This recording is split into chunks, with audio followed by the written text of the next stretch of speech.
رگڑنا ضرور شروع کرے گا اور خداوند عالم میرا رب جلال اسی جگہ سے دوبارہ آب زمزم کی نہریں جاری کر دے گا۔ اس لیے امام نے کوئی نہیں کرتا اب پھر آ جائے جہاں میں کہا مہندی لوگ کہتے ہیں مہندی آ جاتی کا دن ساتھ خرافات کی باتیں بند کرو یہ خرافات کی باتیں جہاں پانی کا خطرہ نہ ہو مہندی کھولنے کے لیے پانی بچا کے رکھا تم دیکھا کیا ہے ارے بدبختو ظالمو مزاح مت بناؤ کربلا کا کیا پیتی ہے علی کے لاڈلے پر کیا پیتی ہے نبی کے نواسے پر کیا پیتی ہے فاطمہ الزہرا کے گلشن پر اس کو یاد کرو اس درد کو محسوس کرو تمہارے کو پیاس لگ جائے 2 گھنٹے تم برداشت نہیں کر سکتے ماہ رمضان المبارک میں 12 گھنٹے 14 گھنٹے 15 گھنٹے کا روزہ تمہاری زبانیں شام کو اثر کے وقت اتنی زیادہ بڑھ جاتی ہے کہ تم کو ان میں سارے نظر آنے لگتے ہیں تم کہتے ہو میاں اگلے دن سے یار روزہ برداشت نہیں ہوتا وہ دیکھو تو صحیح تپتے ہوئے ایک سال پر میدان کربلا میں علی کے لاڈلے ہیں فاطمہ کے گلشن ہیں فاطمہ کے پھول ہیں فاطمہ کے جگر کے ٹکڑے ہیں اللہ اکبر کبیرہ نبی کے نواسے بھوکے بھی ہیں اور پیاسے بھی ہیں اللہ اکبر کبیرہ اور وہی کی گرمی ہے وہ تپتی ہوئی صحرا ہے یہاں گرمی کم لگتی ہے آپ پنکھوں کے اندر بیٹھے ہیں کولر کے اندر بیٹھے ہیں اے سی کے اندر بیٹھے ہیں تو آپ کو گرمی اتنی لگ رہی ہے وہ ہوتے ہوئے رخسار پر عالم کیا ہوگا اس وقت عثمان پر کس طریقے سے کاٹے آ رہے ہوں گے بات کرتے ہوئے مہندی کھل رہی واضح دماغ کی مہندی لگ رہی ہے استغفر اللہ العظیم وہ حضرت کی خدمت میں 10 تک کھڑے ہوئے اور راہ حق میں اپنی جان قربان کرنے کے لیے اجازت طلب کر رہے تھے کہ امام نے فرمایا بیٹا تم میرے بھائی حسن مجتبیٰ کی یادگار ہو اور اس طرح سے میں تم کو تیروں سے چھلنی کروا دوں تلواروں سے کٹوانے کی اجازت دے دوں یا چچا جان مجھے دشمنوں سے لڑنے کی اجازت ضرور دے اور مجھے اپنے اوپر قربان ہونے کی سعادت سے محروم نہ کیجیے جب حضرت قاسم نے بہت اصرار کیا تو امام پاک نے روتے ہوئے انہیں اپنے سینے سے لگا لیا اور رخصت عطا کر دی دشمن کے ایک سپاہی کا بیان ہے اس کے دشمن کے ایک سپاہی دشمن کے سپاہی کا بیان ہے کہ جب آپ میدان جنگ میں آئے تو آپ کو ایسا معلوم ہوتا ہوا جیسا کہ چاند کا ایک ٹکڑا سامنے نمودار ہو گیا ان کے جسم پر سہن بھی نہ تھا کہ مر کے ضرور ان پر پہنے ہوئے تھے شوق شہادت کے جوش میں میدان میں آ گئے تھے اور یزیدی لشکر سے فرمایا اے دین کے دشمن میں قاسم بن حسن بن علی ہوں اور جیسے میرے مقابلے میں بھیجنا چاہتے ہو بھیج دو عمرو بن سعد نے ملک شام کے ایک نامی گرامی پہلوان جیسا میں پہلے سے بتا رہا ہوں ارزق نامی کیا نام ارزق نامی پہلوان نے کہا کہ تم اس کے مقابلے میں جاؤ اس نے کہا کہ میں ہرگز نہیں جا سکتا میں بچے کے مقابلے میں جانا اپنی توہین سمجھتا ہوں ابن سعد نے کہا تم اسے بچہ نہ جانو کیوں علی کے گھر میں پیدا ہوا ہر بچہ شیر خدا معلوم ہوتا ہے اور یہ جان کے حسن کا بیٹا ہے فاتح خیبر کا پوتا ہے اس کا مقابلہ آسان نہیں ہے اس نے کہا کچھ بھی ہو اور میں ایسے بچے کے مقابلے میں نہیں جا سکتا البتہ میرے 4 بیٹے ہیں کیا کہا میرے 4 بیٹے یہاں موجود ہیں ان میں سے ایک کو بھیجتا ہوں ابھی 1 منٹ میں اس کا سر کاٹ کر لا کر دے دے گا ارزق کا بڑا بیٹا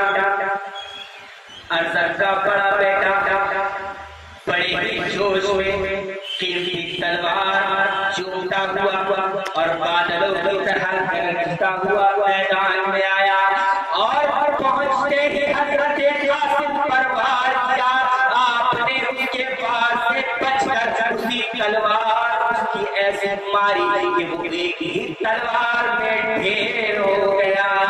آپ نے لپیٹ کر اس کی تلوار اٹھا لی اور ارزق کا دوسرا بیٹا آپ نے بھائی کو خاکوں خون میں تڑپتا دیکھ کر غصے سے بھر گیا اور بھر کے سامنے آیا آپ نے پہلے ہی بار میں نیزہ مارا اور مارتے ہی اس کو سخت پہنچا دیا اب جہنم میں پہنچا دیا اب تیسرا بھائی اور خیر و غضب سے بھرا ہوا آگے آ کر کے بڑھا اور گالیاں بکنے لگا آپ نے فرمایا گالیوں کا جواب گالیوں سے نہیں دیتے یہ اہل بیت نبوت کی شان ہے کے خلاف ہے کہ البتہ ہم تجھے تیرے بھائیوں کے پاس ابھی جہنم میں ہی پہنچا دیتے ہیں یہ کہتے ہوئے آپ نے اسے بھی کھیرے کی طرح کاٹ کر دو ٹکڑوں میں تبدیل کر دیا اب حضرت کا چوتھا بیٹا شیر کی طرح گرجتا ہوا حضرت قاسم پر حملہ ور ہوا آپ نے اس کے بار کو بیکار کر دیا اور اس کے کانٹے پر تلوار کا ایسا وار کیا کہ وہ منہ کے بل زمین پر آ گیا اور پھر پوری طاقت کے ساتھ اٹھنا ہی چاہتا تھا کہ آپ نے اس کے سر کو جسم سے الگ کر دیا ایسے ہوتے ہیں محمد کے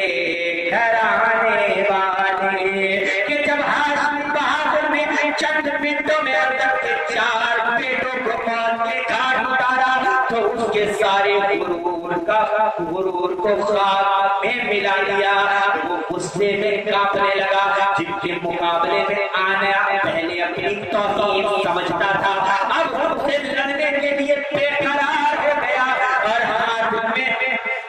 ہاتھی کی طرح دھاڑتا ہوا شیر کی طرح دھاڑتا ہوا میدان میں آ کر حضرت قاسم کو للکار کر کہا کہ اے لڑکے تیار ہو جاؤ اور تمہارے سر پر آ گئی ہے ابھی نہیں پتا کہ موت میرے سر پر کھڑی ہوئی ہے آپ نے فرمایا ارزق ہوش کی دوا کر کیا ہوش کی دوا کر اور کے لیے طاقت کا پہاڑ ہوگا تو ابھی تم نے ہماری بہادروں کو نہیں دیکھا ہماری رگوں میں شیر خدا کا خون ہے تو ہمارے نزدیک مکی اور بچہ سے زیادہ کچھ نہیں رکھتا حضرت یہ دانا سن کر اور بھی آپ قبولہ ہو گیا حضرت قاسم پر نیزے پر حملہ کر دیا آپ نے اس کے بعد کو بیکار کر دیا پھر آپ نے بھی نیزے پر وار کیا اور وہ خالی گیا اسی طرح دونوں طرف سے دیر تک تیر بازی نیزے بازی ہوتی رہی اس کے بعد ارزق نے تلوار کھینچی تو آپ نے بھی تلوار کھینچی اس نے جب آپ کے ہاتھ میں اپنے بیٹے کی تلوار دیکھی کہا یہ تو تلوار ہمارے لڑکے کی ہے تمہارے پاس کہاں سے آ گئی آپ نے ہنس کر فرمایا تیرا بیٹا مجھے یادگار کے طور پر تلوار دے گیا اس لیے دے کر کے گیا تاکہ میں تجھے اسی سے موت کے گھاٹ اتار سکوں اسی سے موت کے گھاٹ اتار سکوں اور تیرے بیٹے کے پاس پہنچا سکوں یہ سن کر حضرت غصے سے تھرا گیا اور حضرت قاسم پر حملہ کرنا ہی آیا تھا کہ آپ نے الحرب عدعة کے پیش نظر فرمائی اے اگر ہم تجھ کو نہایت تجربے کار بہادر سمجھتے تھے لیکن تم تو بڑا ہی اناڑی نکلا کہ گھوڑے سے کسنے کا بھی سلیقہ نہیں رکھتا آپ کے اس طرح سے فرمانے پر جب وہ چہر کر اپنے گھوڑے سے دیکھنے لگا اسی وقت آپ نے تلوار کا وار ایسا کیا کہ پورا اس کے 2 ٹکڑے ہو کر زمین پر گر گئے گرا فولاد کا ٹکڑا زمین پر سرنگو ہو کر